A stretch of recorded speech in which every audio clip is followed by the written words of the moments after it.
계보를 잇는 그런 내용이 성경 곳곳에 있습니다. 구약에도 특별히 창세기에 그리고 마태복음에 또 누가복음에 계보가 나오는데요. 계보는 일반적으로 대표적인 한두 사람만 기록합니다. 그러니까 모든 사람을 다 기록하는 게 아닙니다. 대표적인 한두 사람만 기록을 합니다. 그래서 가인의 아들 에녹이 수백 년을 살면서 한 명만 낳고 끝날 수가 없지요. 1000년 가까이 사는 인간의 유전자는 지금과는 비교할 수 없을 정도로 완벽에 가까웠습니다. 물론 타락한 이유입니다만은 이제 그 당시에 그 유전자는 지금과 비교할 수 없습니다. 900년 정도의 그런 평균 연령을 가지고 있었기 때문에 그 유전자는 완벽에 가까웠단 말이죠. 1년마다 자식을 낳아도 무리가 없을 정도로 그렇게 건강했어요. 그래서 300년을 사는 그러한 사람은 자녀를 300명 가까이 낳을 수 있는 겁니다. 또 400년 사는 그러한 사람은 자녀를 400명 가까이 낳을 수 있습니다. 그래도 건강에 괜찮았다는 얘기죠. 그래서 에녹은 그 이라시라고 하는 대표적인 아들 외에도 수백 년 동안 수백 명의 자녀들을 낳은 거지요. 야곱의 가족 70명이 이집트에 정착한 뒤에 430년이라고 하는 시간이 흘렀습니다.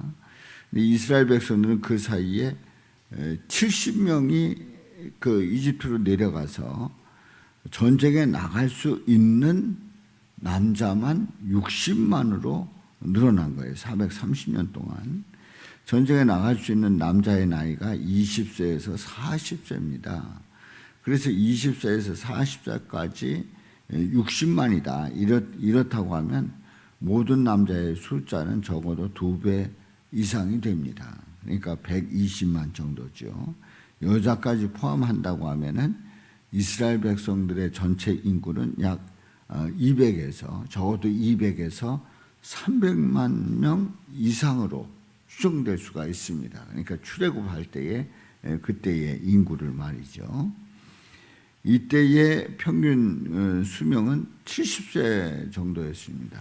그 출애굽을 하는 그때의 평균 수명이 70세 정도였는데요.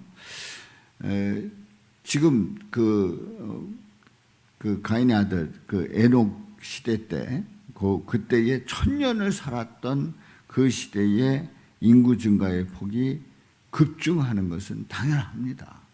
그러니까 70세 때에 평균 연령이 70세 때에 이스라엘 백성들이 430년 동안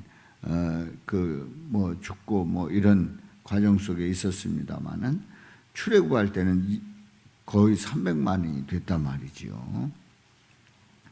이제 가인은 에녹을 낳은 뒤에 할 일이 끝났다고 쉰 것이 아닙니다. 이 땅에 사는 동안에 자식들을 계속해서 낳았고요. 또 에녹은 가인과 동시대에 살면서 자식들을 출산을 한 겁니다. 그러니까 에녹의 아들 이랏도 장성해서 결혼한 뒤에 무야엘 형제들을 낳았습니다. 무후야엘과 그의 형제들을 낳은 거죠. 또 18절부터 나오는 에녹부터 라멕까지 여러 세대가 같은 세대에 함께 살았던 거죠. 그래서 당대에 아버지, 아들, 손자, 증손자까지 같은 시대에 살면서 자식들을 낳고 살았단 말이지요. 그러니까 인구는 순식간에 늘어나는 겁니다. 우리 조상들의 세대에는 시어머니와 며느리가 동시에 자녀를 낳는 경우가 많았습니다. 초등학교 다닐 때에 초등학교 다니는데 우리 친구가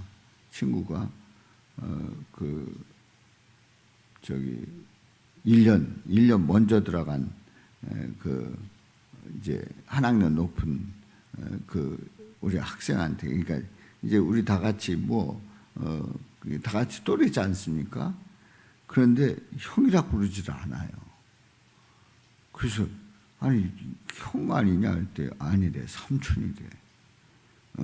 삼촌이래. 그러면서 삼촌이라고 그러면서 대하는 게 친구 대하듯 대하지 않는 거예요. 그래 나중에 알고 봤더니 이제 그 어렸을 때는 잘 몰랐는데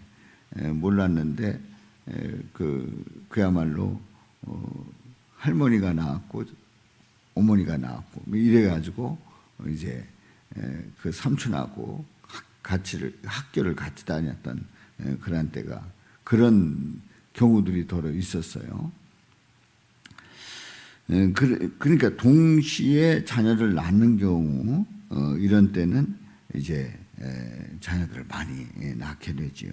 그래서 우리 6.25 이후에 베이비 부모 시대에 그 인구 연령들이 이제 저희 전후로 해서 인구 연령이 많았던 것을, 그 아동 연령이 많았던 것을 보게 됩니다.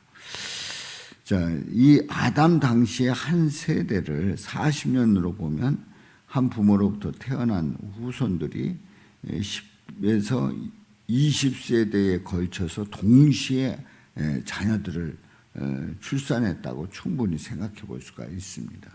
그러니까 40년이 한 세대다. 그런데 10에서 20세대가 걸쳐서 동시에 자녀를 출산하는 거예요.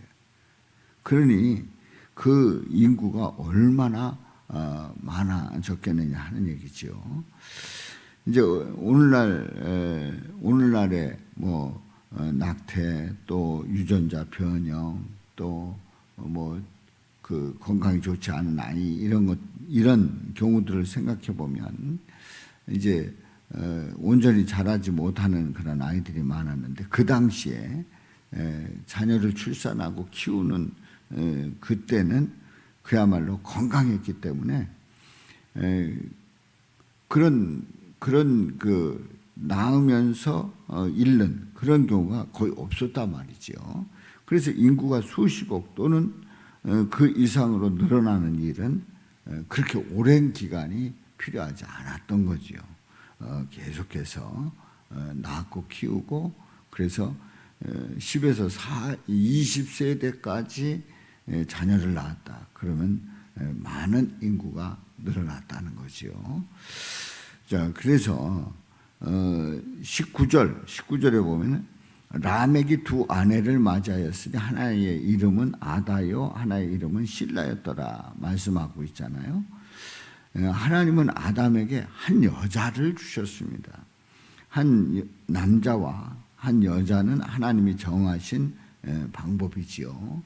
장차 신랑 되신 예수님께서 신부인 성도와 결혼하시기 때문에 한 남자와 한 여자의 결혼은 매우 중요합니다. 그래서 성도는 예수님과 세상을 동시에 선택해서 결혼하지 않습니다. 그러니까 성도라 하면, 하나님의 자녀, 성도라 하면 예수님을 택하고 세상을 택하는, 그래서 동시에 택해서 결혼하지 않습니다. 성도에게 신랑은 오직 예수 그리스도뿐입니다. 성도는 세상과 결혼할 수 없어요. 오직 예수 그리스도와만 결혼할 수가 있고, 예수 그리스도만이 신랑입니다. 하나님께서 아담에게 하와만 허락하신 그 이유는 우리의 어리석은 그런 생각보다 깊고 넓다는 것을 알게 되는데요. 선과 악의 주인이 되려고 했던 인간의 생각은 하나님의 뜻과 정반대로 향했습니다. 가인이 에녹을 낳은 뒤에 4대가 지나서 라멕이 출생을 합니다. 라멕이 태어납니다. 4대가 지나서요. 근데 19절에 보면은 라멕이 두 아내를 맞이했다고 기록을 하고 있어요. 라멕이 19절을 다시 한번 읽어봅니다. 시작. 라멕이 두 아내를 맞이하였으니 하나의 이름은 아다요 하나의 이름은 실라였더라. 아멘. 자, 이렇게 두 아내를 맞이했는데요. 성경은 에녹이나 이랏, 무야엘의 이름만 기록한 반면에 라멕의 이야기는 비교적 상세하게 기록을 합니다. 그래서 가인의 5대 손이 이제 라멕인데요. 한 세대가 40년이라고 하면 가인이 아벨을 죽인 지 약 200년 정도가 지난 시점이에요. 가인이 아벨을 죽인 지 200년 정도가 지난 시점이에요. 이때부터 하나님의 명령을 어기고 두 아내를 얻는 인간이 생겨났습니다. 그래서 성경은 대표성이 있기 때문에 라멕이라는 자 혼자만 아내를 2명 얻었다는 그런 말이 아니라 여러 아내와 결혼하는 경향이 이때부터 보편적이었다 하는 그런 뜻을 나타내고 있는 거죠. 그래서 인간의 죄악은 점점 하나님을 더 멀리 떠나서 계속해서 동편으로 떠나도록 만들었어요. 그래서 하나님은 한 남자와 한 여자가 결혼하도록 명령을 했지만 라멕은 한 남자가 두 여자와 결혼하는 것을 선이라고 주장을 했던 거예요. 그래서 하나님의 명령까지 인간이 언제든지 바꿀 수 있을 정도로 선과 악의 개념이 낮아진 거예요. 그래서 아담 때는 선과 악의 기준이 그래도 타락한 이유였지만 매우 높았습니다. 그는 선악과를 먹지 말라는 하나님의 명령에 따라서 먹지 않는 선택을 할 수 있었어요. 그러나 인간의 타락으로 말미암아 이제 선과 악의 개념이 깨진 뒤에는 하나님을 점점 멀리하게 됐지요. 그러니까 타락하기 전에는 선과 악의 기준이 분명했으나 타락한 이후에는 그 개념이 깨져서 하나님을 점점 멀리하게 되는 거예요.